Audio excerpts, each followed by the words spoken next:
on the side of the hill.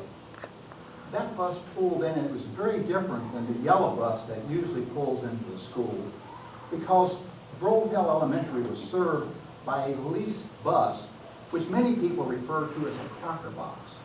Because you see, the bus was not a factory-made bus. It was a truck on which they had taken some plywood and put up some walls. And so it had square edges on it rather than the rounded off edges. It was the cracker box that brought the kids to school.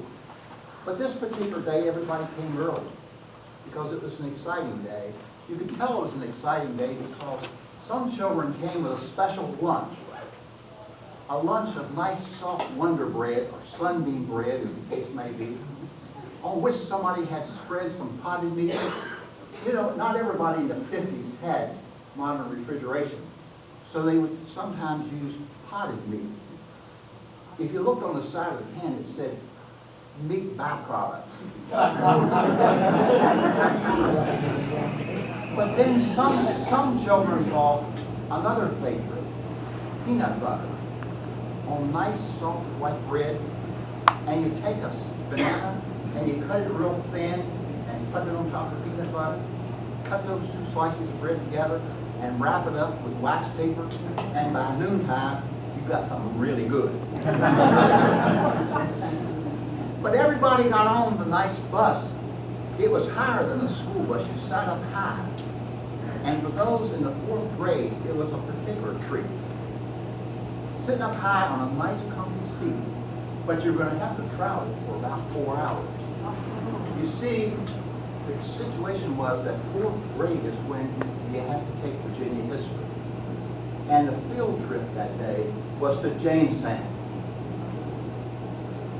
Departing the bus, these children were able to stand on the very soil where the first English settlers came, who established a permanent colony. There had been others before. But on Jamestown Island, it was explained that the fort was out there, meaning out in the water.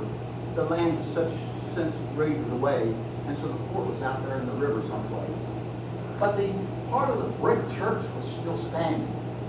And there was a statue of Captain John Smith. And if you've ever read the little 4th grade textbook put out by Virginia government, you knew what a hero John Smith had been. And then, of course, there was a statue of Pocahontas. But the excitement that ran through the audience as a realization that we're standing on history. It's not something in a book, it's real. And these are real figures of history.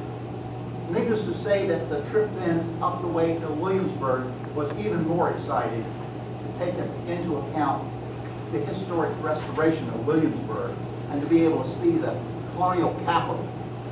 The capital that had been in Jamestown, you know, had been burned down during Bacon's Rebellion.